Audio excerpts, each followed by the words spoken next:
अस्सलाम वालेकुम नाज़रीन मोहतरम, आप देख रहे हैं YouTube channel Sadaqat at law.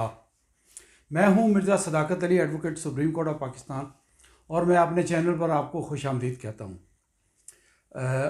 हमारा बाकायदा आगाज़ करने से पहले जो हमारा वीडियो है, जो हमारा प्रोग्राम है, उसके लिए आपसे रिक्वेस्ट है कि आप हमारे चैनल को लाइक कीजिए, सब्सक्राइब कीजिए और आगे भी शेयर कीजिए ताकि हमारी हर आने वाली नई वीडियो का नोटिफिकेशन आपको मिलता रहे।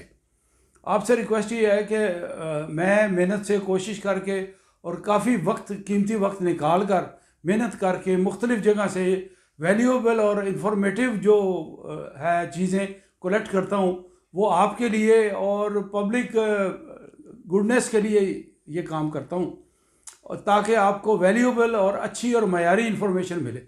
तो आप थोड़ी सी मेहरबानी करें कि ये आप इसको शेयर करें और कमेंट भी ज़रूर कीजिए अगर वीडियो आपको पसंद आए। तो आज का हमारा जो प्रोग्राम है उसका बाकायदा आगाज़ करने के लिए मैं आपको पहले बता दूं कि हमारा जो सब्जेक्ट है वो है हॉरेबल कंडीशन ऑफ पाकिस्तान।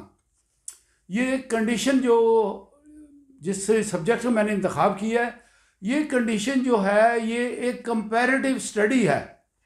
ये कंपैरेटिव स्टडी पाकिस्तान की इंडिया से, बांग्लादेश से और हमसाया ममालिक में है के साथ है। और मैं आपको जल्दी और शॉर्ट वीडियो में ये बताऊंगा कि पाकिस्तान कहाँ खड़ा है और हमारे बाकी इर्द गिर्द के ममालिक जो हैं वो कहाँ खड़े हैं। और ये मामलात शुरू करने से पहले मैं आपको एक बात बता दूं कि पिछले दिनों इसी महीने में जनवरी 2023 में हमारी एक रिक्वेस्ट पर जेनेवा में, स्विट्ज़रलैंड में, यानी ये डोनर्स कॉन्फ्रेंस हमारी फेडरल गवर्नमेंट ने अरेंज की थी। वो डोनर्स कॉन्फ्रेंस इसलिए थी कि हम दुनिया को बताएं कि लास्ट ईयर 2022 में पाकिस्तान में एक बड़ा सैलाब आया और इस सैलाब में जो है वो पाकिस्तान का अरबों रुपए का नुकसान हुआ। बड़े लोग डिसलोकेट हुए, बड़ी लोगों की फसलें तबाह हुई, घर बार तबाह हुए, मवेशी मारे गए, तो बड़ा हैवी नुकसान हुआ। तो उस नुकसान को पूरा करने के लिए हमें आलमी इमदाद की ज़रूरत है। ये उस वक्त हम इमदाद के लिए रिक्वेस्ट कर रहे हैं जबकि हमारी इकानमी में ऑलरेडी फॉरेन एक्सचेंज नहीं है, हमारे पास कुछ भी नहीं है। तो इसका हमें फ़ायदा भी होगा, ठीक है, रिक्वेस्ट करनी चाहिए। लेकिन बड़ी बातें सोचो विचार करने वाली हैं। मैं आज के प्रोग्राम में आपके साथ इतनी अहम और इतनी वैल्यूएबल इंफॉर्मेशन शेयर करूंगा जो आप सुनकर देखकर हैरान रह जाएंगे। हमारा मुल्क कहाँ खड़ा है, हमारे लीडर क्या कर रहे हैं और बाकी हमारे हमसाया ममालिक इर्द गिर्द के वो क्या कर रहे हैं। शुरू करता हूँ पहले इस बात से कि ये जनेवा में जो कॉन्फ्रेंस हुई है, इस कॉन्फ्रेंस में बड़े ममालिक ने शिरकत की और पाकिस्तान उसमें होस्ट था। और हमारे वज़ीर आज़म शहबाज शरीफ ने और हमारे जो फाइनेंस मिनिस्टर हैं इसहाक डार और काफ़ी और लोगों ने शिरकत की इस कॉन्फ्रेंस में। वो पाकिस्तान का पूरा डेलीगेशन गया और वहाँ पर एक साइड लाइन में मुज़ाकरात भी हुए IMF के साथ। वो एक अलग बात है, वो हमारा आज का सब्जेक्ट नहीं है। जिस चीज़ ने मुझे बड़ा परेशान किया वो टीवी पे चलने वाली एक खबर थी, कल और परसों चली है। वो खबर ये थी कि ये डोनर्स कॉन्फ्रेंस में जो हमारे लोग गए हैं इमदाद लेने, और ये इमदाद जो है वो लेकर और कामयाब वापस आए हैं। इनका पॉइंट ऑफ व्यू ये है कि हम इमदाद की कमिटमेंट लेकर वापस आए हैं और वो इमदाद जो है वो 10.5 बिलियन डॉलर्स है, US डॉलर्स है। अब ये इमदाद तो है, लेकिन ये इमदाद ऐसे नहीं है कि वो पैसे आपको पकड़ा देंगे, आपके अकाउंट में डाल देंगे और आप पैसे लेके चले जाए अपने घर। ये इमदाद कई सालों में हमें मिलेगी, बड़े लंबे टाइम में मिलेगी, पार्ट्स में मिलेगी और गुड्स के शक्ल में भी मिलेगी। मुख्तलिफ ममालिक ने, मुख्तलिफ इंटरनेशनल बैंक्स ने, एशियन डेवलपमेंट बैंक और वर्ल्ड बैंक ने, और इस तरीके से मुख्तलिफ ममालिक ने, जापान ने, सऊदी अरब ने, जर्मनी ने, फ्रांस ने, बड़े लोगों ने इमदाद का वादा तो किया है, बड़े मुल्कों ने इमदाद का वादा किया है, लेकिन वो इमदाद की मॉडलिटीज़ हैं, मैं उसमें नहीं जाऊँगा। जिस बात ने मुझे परेशान कर दिया वो ये थी कि हमारे जो डेलीगेशन के लोग थे वो कॉन्फ्रेंस में शिरकत करने के लिए जिनेवा में जिस होटल में इन्होंने क़याम किया, वो एक बेड का, एक रात का, 1 नाइट स्टे का किराया जो था वो $10,000 था। आप अंदाज़ा करें, एक फ़कीर मुल्क जिसको फ़ॉरेन एक्सचेंज की प्रॉब्लम है, जिसके फ़ॉरेन एक्सचेंज रिजर्व में पैसा नहीं है, जो लोगों से भीख मांगने आया, और उसके जो डेलीगेशन के अरकान हैं वो इतनी शाहाना गुजर बसर कर रहे हैं, बाहर के मुल्कों में जाके कॉन्फ्रेंस में शिरकत करने के लिए जाके किसी नॉर्मल से होटल में ठहर सकते थे या रीज़नेबल होटल में ठहर सकते थे, इतने वीआईपी होटल में ठहरे जिसका एक बेड का किराया $10,000 पर नाइट था। तो जब ये लोगों ने, उन लोगों ने इनको देखा कि ये तो बड़ी अयाश कौम है, ये भीख लेने आए हैं वर्ल्ड कम्युनिटी से, और इनका रहन सहन और इनका तौर तरीका जो है वो बड़ा शाही है, बहुत ऊंचा है, जैसे ये बड़े अमीर कबीर मुल्क हैं और बड़े कमाल के लोग हैं, इनके पास बड़ा पैसा है। ये बड़ा एक मुझे सुन के ये सदमा हुआ। ये है तर्ज अमल हमारे हुक्मरानों का। आप देख लीजिए, ये सच है, ये हकीकत है, नेशनल न्यूज़ पे हर जगह ये खबर चलाई गई है। अब मैं आपको बताता हूँ कि हमारा मुल्की बजट, यानी पाकिस्तान का पिछले साल का 2022 का जो कंट्री बजट है वो है 9.3 ट्रिलियन रुपीस। ये कौम के पास अमानत होती है, और बाहर से जो इमदाद मिलती है वो भी कौम के पास अमानत होती है। वो पैसा जो है वो कौम को, रियासत को दिया जाता है अवाम पे खर्च करने के लिए। वो रियासत के हुक्मरान जो नुमाइंदे होते हैं, नेशन के, अवाम के नुमाइंदे होते हैं, उनकी पुरताइश ज़िंदगी के लिए नहीं होता, और ये जाके मुल्क के अंदर भी पुरताइश ज़िंदगी गुजारते हैं और मुल्क से बाहर भी पुरताइश ज़िंदगी गुजारते हैं। तो आप अंदाज़ा करें कि ये डोनर्स कॉन्फ्रेंस में ये हरकत हमारे हुक्मरानों ने की है, तो इनके बारे में जो सवाल उठाया गया उस कॉन्फ्रेंस में, वो ये सवाल उठाया गया कि हम जो 10.5 बिलियन डॉलर जो है वो पाकिस्तान को इमदाद दे रहे हैं सैलाब की तबाहकारियों के लिए, तो हमें ये खदशात हैं कि ये जो इमदाद है ये इसकी शफाफियत पर हमें शक है, कहीं ये इसमें खुर्द बुर्द ना हो जाए, कहीं इसमें कोई गड़बड़ ना हो जाए। तो क्या गारंटी आप देते हैं कि ये उन लोगों पर, मुतासरीन पर खर्च होगी? ये फिर आपस में चहमगोइयाँ करने लगे और शर्मिंदी आंखों से एक दूसरे की तरफ देखने लगे कि ये हमारे ऊपर सवाल क्यों उठाए। सवाल इसलिए उठाए कि आपका कंडक्ट ही ऐसा है। ये एक बात मैंने आपको बता दी। अब मैं आपको दूसरी बात मैंने आपको बताई कि $10,000 पर नाइट कराया था। अब ये तीसरी बात आपको ये बताई कि उनके ऊपर सवाल उठाया गया कि ये जो इमदाद है ये खर्च होगी प्रॉपर तरीके से, शफाफियत से, या इसमें खुर्द बुर्द होगा, क्योंकि वो हमें शक की निगाह से देखते हैं। शक की निगाह से इसलिए देखते हैं कि उन्हें इल्म है कि हमारे जो लीडर हैं वो करप्ट हैं, वो अवाम का पैसा हड़प कर जाते हैं, खा जाते हैं। पाकिस्तान की स्टोरियाँ, पाकिस्तान की करप्शन तो सारी दुनिया में जो है वो नुमायाँ है। अच्छा, अब मैं शुरू करता हूँ। ये 3 पॉइंट मैंने आपसे डिस्कस कर दिए। अब मैं कंपैरेटिव स्टडी आपको करके पॉइंट बताता हूँ जिन वजूहात की बिना पर पाकिस्तान पे यानी खौफनाक हालात के बादल मंडला रहे हैं और पाकिस्तानी अवाम जो है एक अंधेरी खाई में गिरी हुई है। पहली बात आपको बताता हूँ, वो ये है कि हमारी हुकूमत जो है वो बैंकों के ज़रिए सालाना 35 अरब से ज़्यादा रुपए ज़कात के इकट्ठे करते हैं। जल्दी जल्दी आपको सारी बातें बताता हूँ। इतनी बड़ी रकम ज़कात की इकट्ठी होती है और ये फोर्सेबल रिकवरी होती है, आपके अकाउंट से बैंक में से निकाल लिए जाते पैसे।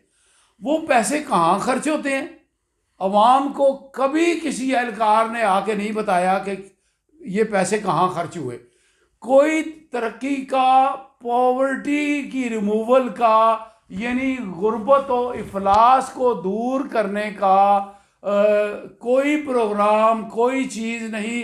गरीब स्तर होता चला जा रहा है, भिखारी वहाँ मौजूद हैं, बूढ़े बेरोज़गार वहाँ मौजूद है, और कोई प्लान, कोई प्रोग्राम। ज़कात कट रही है और मेरे पास फैक्ट्स एंड फिगर्स हैं, ये ज़कात का पैसा बड़ी हद तक खुर्द बुर्द भी हो रहा है और बड़ी हद तक मिसयूज भी हो रहा है। दीगर प्रोजेक्ट्स पे हुकूमत लगा रही है। बड़ी थोड़ी सी रकम जो है वो ज़कात के मुस्तहिक लोगों में तकसीम होती है, बहुत मामूली रकम। ये तशवीशनाक बात है और यही करप्ट होने की एक बड़ी निशानी है। अब आगे आ जाएं, आगे के फैक्टर्स मैं आपको बताता हूँ। 24 करोड़ हमारी आबादी है। 24 करोड़ आबादी में 1.5 करोड़ लोग हमारे बेरोजगार हैं। 1.5 करोड़ लोग बेरोजगार हैं और वो बेरोजगार लोग अपने भाई, अपने वालिदैन, अपने दीगर रिश्तेदारों के डिपेंडेंट हैं। वो उनके अखराजात पूरे कर रहे हैं। जाहिर है इतनी बड़ी स्ट्रेंथ जो है वो बेरोजगार है, तो वो उनका खाना पीना, उनकी रहाइश, उसका इंतज़ाम तो किसी ने करना है। हुकूमत नहीं कर रही क्योंकि नए प्रोजेक्ट्स नहीं लग रहे। वो जो पुराने प्रोजेक्ट लगे हुए थे, मुल्क की इकॉनमी बैठ जाने की वजह से मिलें और फैक्ट्रियां बंद हो रही हैं और बेरोजगारी में बड़ी तेज़ी से इजाफा हो रहा है। उसके बाद मैं आपको अगला पॉइंट बताता हूँ। हमारी बिजली की ज़रूरियात 27,000 मेगावाट है। पूरे पाकिस्तान की ज़रूरियात 27,000 मेगावाट है और हमारा बिजली का शॉर्टफॉल 15,000 मेगावाट आज के दिनों में है। आजकल के दिनों में इसमें वेरिएशन होती रहती है, कभी ऊपर जाता है, कभी नीचे जाता है। और हमारी बिजली जो है सर्दी के मौसम में, ये जनवरी का महीना चल रहा है, शदीद सर्दी के मौसम में लोड शेडिंग हो रही है और जो हमारी इस वक्त प्रोडक्शन है वो 12,000 मेगावाट है और लोड शेडिंग भी हो रही है। लोड शेडिंग की वजह से कारखाने और बाकी जो कॉटेज इंडस्ट्री है वो भी अफेक्ट हो रही है और बाकी जो छोटे कारखाने हैं वो भी अफेक्ट हो रहे हैं। सो मच सो के दुकानदार लोग और घरेलू सार्फिन भी मुतासिर हो रहे हैं। अच्छा, आप ज़रा कंपेयर करें भारत के साथ। भारत में बिजली की कोई लोड शेडिंग नहीं। भारत में तो ऐसा इंतज़ाम है कि उनके पास बड़े डैम हैं। वो मैं आगे चल के आपको बताता हूँ कितने डैम हैं, वो कंपैरेटिव मैंने कैलकुलेशन अलग से की है। भारत में डैम्स के अलावा वो हवा से चलने वाले टरबाइंस भी लगाए हुए हैं उन्होंने और वहाँ से कई हज़ार मेगावाट बिजली पैदा होती है। पाकिस्तान में एक भी हवा से चलने वाली टरबाइन नहीं लगी। भाई आप दुनिया के साथ कैसे कंपटीशन कर रहे हैं? आप किस दुनिया में रह रहे हैं? दुनिया मरीख पे पहुंच गई है, दुनिया आगे से आगे का सोच रही है और आप जो है वो बिजली में खुद कफील नहीं हो रहे।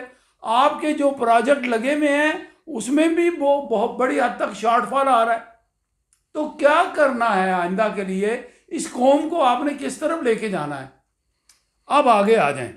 पाकिस्तान में एक भी निज़ाम जो है वो ऐसा नहीं है कि हवा से चलने वाली टरबाइन जो है वो लगी हों और उनसे बिजली पैदा, हालांकि ये लगाई जा सकती हैं और सारे यूरोप में और साउथ एशिया में लगी हुई हैं।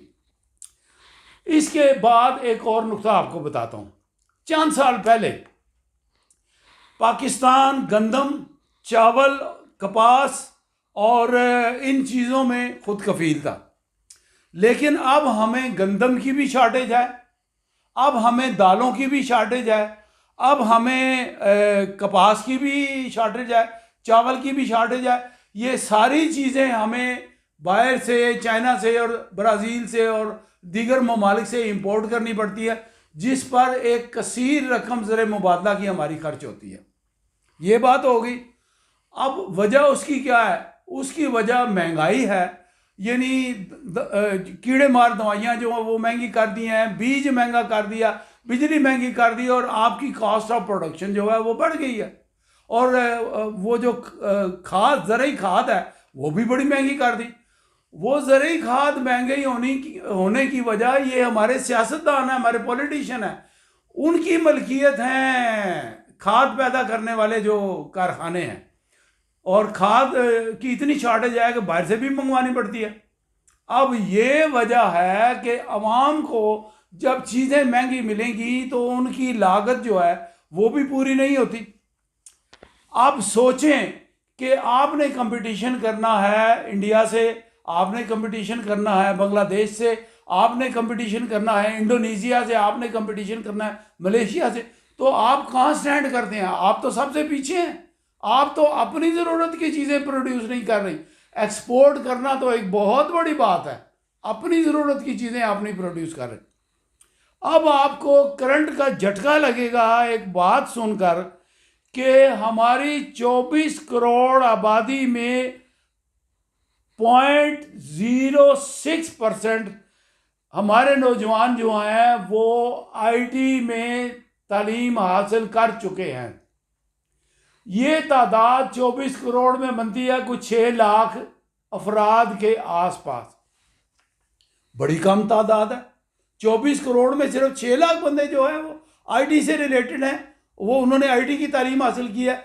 अब मुकाबलतन आप जो भारत में आईटी की तालीम हासिल कर चुके हैं लोग और एक्सपर्ट हैं, वो कुल आबादी का 10% है।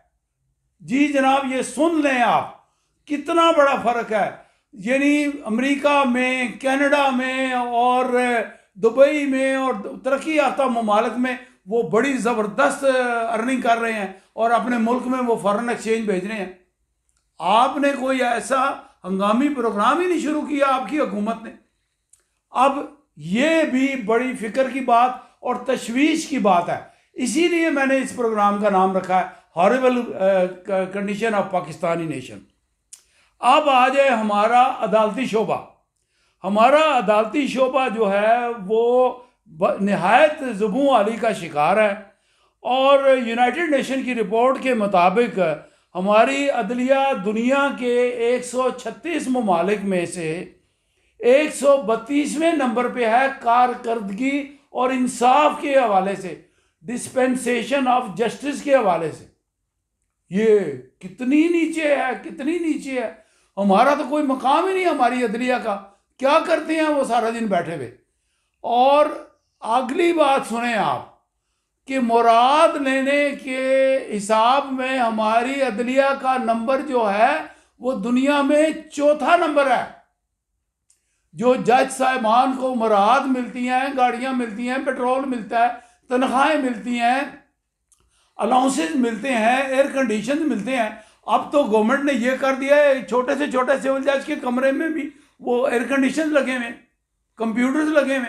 चलें, कंप्यूटर तो ज़रूरी हो गया, एयर कंडीशन लगाने का क्या मकसद है? बिजली की वैसे ही आपको बहुत ज़्यादा शॉर्टफॉल है, और सिविल जजों को आपने एयर कंडीशन दे दिए हैं बड़े बड़े अदालती कमरों में। अच्छा, अब आगे आ जाएं कि ये अदलिया का मामला आपको बताया कि इसमें बुरी हालत है। पिछले 30 सालों में पाकिस्तान ने सिर्फ बैरिया टाउन बनाया, डिफेंस हाउसिंग अथॉरिटी बनाया और बेशुमार हाउसिंग कंपनियां बनाई हैं जो कि जाली और फ्रॉड है। और पिछले 30 सालों में ये इतनी फ़रोग पा ली हैं कि वो सारी जो ज़रूरी ज़मीनें हैं, पैदावार वाली ज़मीनों को ख़त्म करके कॉलोनियाँ बना के अरबों रुपया उन्होंने अपनी जेबों में अंदर डाल लिया।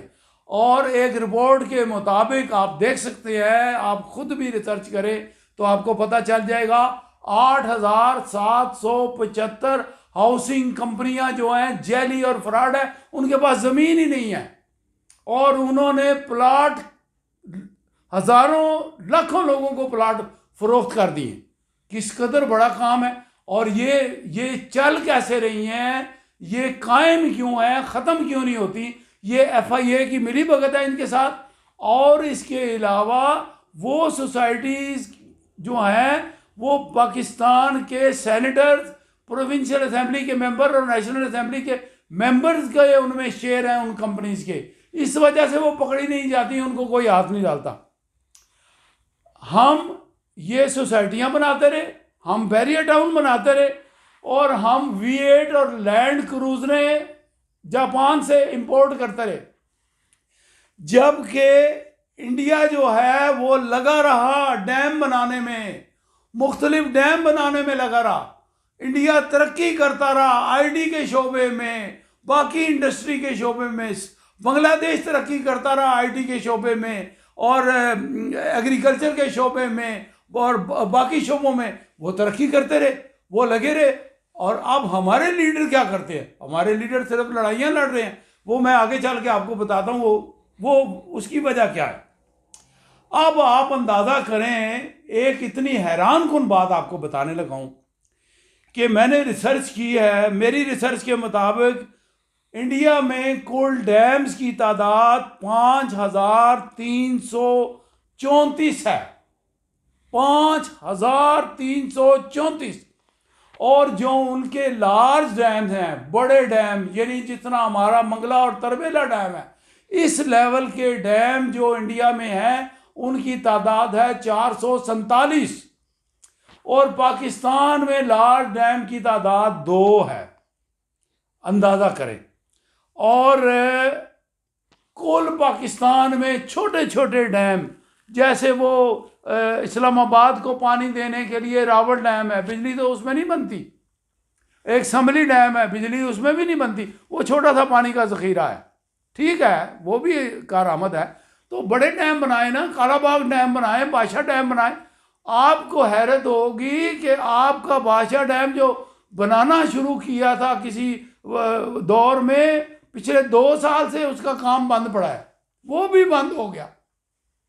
जिसका ठेका भी आपने दे दिया, जिसके लिए फंड भी इकट्ठे कर लिए, लोगों से डोनेशन भी ले ली, वो भी उसकी तामीर पिछले 2 साल से बंद है। अब आपको एक और हैरत होगी कि चीन में, यानी चाइना में, कुल डैम्स की तादाद जो है वो 22,000 है, 22,000। यानी आप अंदाज़ा करें कि कभी चाइना का आपने कभी अखबार में, TV में या सोशल मीडिया पे कभी आपने सुना है कि चाइना में बिजली की कमी हो गई है, चाइना में गंदम की कमी हो गई है। हमारा लहसुन चाइना से आता है, हमारी अदरक चाइना से आती है, हमारे सेब चाइना से आते हैं, हमारी नाशपातियाँ चाइना से आती हैं और हमारी दालें चाइना से आती हैं, बेशुमार चीज़ें। और लकड़ी भी आना शुरू हो गई है चाइना से। ये इमारती लकड़ी जो हम इमारतों में लगाते हैं, ये भी चाइना से आनी शुरू हो गई। यानी 2 अरब से ज़्यादा की आबादी का मुल्क है और वो उन लोगों को भी पूरा कर रहे हैं और बाहर के ममालिक को भी एक्सपोर्ट कर रहे हैं। कमाल की कौम है। और हमें और उनमें क्या फ़र्क है।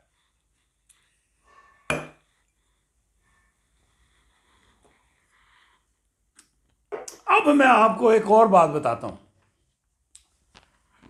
भारत का मौक़िफ़ ये है कि भारत का मुकाबला पाकिस्तान से नहीं है। पाकिस्तान कहता है हमारा मुकाबला भारत से है, भारत कहता है मेरा मुकाबला पाकिस्तान से नहीं है, पाकिस्तान किसी गिनती में शुमार नहीं होता। मेरा मुकाबला, मैं एक बहुत बड़ी ताकत हूँ, 1.5 अरब से ज़्यादा आबादी है मेरा रकबा बहुत ज़्यादा है। मेरा कंपटीटर और मेरा मुकाबला चीन के साथ है, हालांकि चीन बहुत आगे है उनसे। वजह ये है, गौर फरमाएं, वजह ये है कि भारत ने जो है वो अपना टारगेट बहुत ऊंचा रखा हुआ है। यानी वो टारगेट उन्होंने इतना ऊंचा रखा हुआ है, उस टारगेट की पादाश में उसको फॉलो करते हुए वो चल रहे हैं। वो पाकिस्तान वाले हालात नहीं हैं।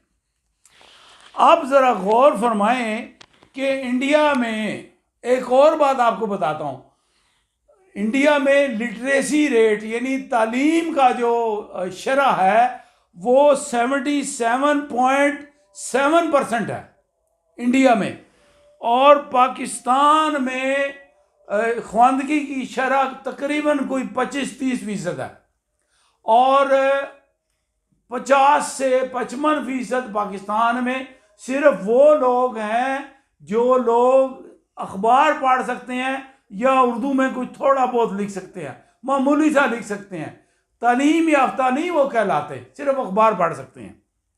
श्रीलंका जो एक मुल्क है जो डिफॉल्ट कर चुका है और पसमानदा मुल्क है, बुरी हालत है, उसमें तालीम की शरह दुनिया में सबसे ज़्यादा है। 2 मुल्क हैं दुनिया में जिनकी शरह 100% है, एक जापान है और एक श्रीलंका है, जिनमें लिटरेसी रेट 100% है। ये 2 मुल्क हैं। आप अंदाज़ा करें लोग क्या कर रहे हैं और हम क्या कर रहे हैं। अब आ जाएं आगे, एक्सपोर्ट्स की बात करते हैं। इंडिया की सालाना एक्सपोर्ट 660 बिलियन US डॉलर है। ये 2022 यानी पिछले साल की बता रहा हूं आपको, करंट ईयर तो ये चल रहा है ना। पाकिस्तान की एक्सपोर्ट्स जो हैं वो पिछले साल की 30 यानी 30 बिलियन डॉलर है। कितनी कम है। इंडिया की 660 है, पाकिस्तान की सिर्फ 30 है। बांग्लादेश की कितनी है। बांग्लादेश की 52.08 है, यानी तकरीबन पाकिस्तान से डबल है बांग्लादेश। यानी पाकिस्तान से छोटा मुल्क है और उनकी एक्सपोर्ट जो है वो पाकिस्तान से ज़्यादा है। तो इसी तरह नटशेल ये हुआ कि हमारे तमाम के तमाम लीडर जो हैं वो करप्ट भी हैं, नाअहल भी हैं और विजन नहीं है उनका। वो 2-3 काम कर रहे हैं। अफसोस और दुख के साथ मैं कहता हूं, वो नारा मारते हैं बड़ा कि नया पाकिस्तान बनाएंगे, वो नारा मारते हैं कि मदीने की रियासत बनाएंगे, और उनकी फराग हो गई आती है और लूट के ले जाती है, और उनके उस्मान बुजदार आते हैं लूट के ले जाते हैं। सारे के सारे, मैं सबका नाम लेता हूं, सब के सब करप्ट हैं, अपनी जेबें भर रहे हैं, मुल्क की आवाम की मफाद की बात वो बिल्कुल नहीं करते। इसीलिए आपका हाल ये है, आप सबसे पीछे हैं। आपके हमसाया मुल्क आपसे बहुत आगे हैं। आप किसी कंपटीशन में आपका शुमार ही नहीं होता। आपका हर शोबा ज़ुबू वाली का शिकार है। ये क्या करते हैं, ये नारा मारते हैं कि हम नया पाकिस्तान बनाएंगे, पाकिस्तान को बदल देंगे, इनकलाब ले आएंगे, और आने के बाद वो पुरकशिश नारा देने के बाद जब लोग इनको वोट दे देते हैं, फिर ये करप्शन शुरू कर देते हैं और लड़ाइयाँ शुरू करते हैं। चोर चोर का नारा, भाई लगाओ चोर चोर का नारा। FIA को करने दो काम, नैब को करने दो काम। आप तरक्की की बात करो, आवाम की हालत बदलो।